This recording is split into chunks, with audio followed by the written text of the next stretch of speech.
Pakistani time lines پر معروف سیاحتی مقام سوات سے متعلق ایک ویڈیو شیئر کی گئی تو ساتھ ہی سوال ہوا کہ اگر یہ پاکستانی جگاڑ جاپان والے دیکھ لیں تو وہ کیا کہیں گے یا کیا محسوس کریں گے۔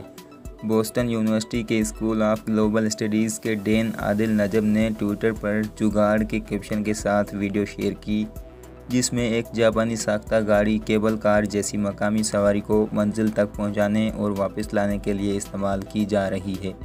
1 منٹ سے کچھ زائد دورانیے کی ویڈیو میں وہ بتاتے ہیں کہ اس نئی جاپانی ساختہ گاڑی کا ٹائر نکال کر اسے جس کام کے لیے استعمال کیا جا رہا ہے، اگر پاکستانی انجینئرز کی اس کاوش کو جاپانی دیکھ لیں تو نہ جانے ان پر کیا گزرے گی۔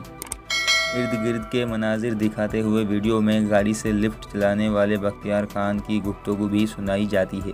کار سے لفٹ چلانے والی مشین کا کام لینے والے بختیار خان بتاتے ہیں کہ یہ جگاڑ انہوں نے کیا ہے۔ یہاں چشمہ شفا نامی پکنگ پوائنٹ ہے۔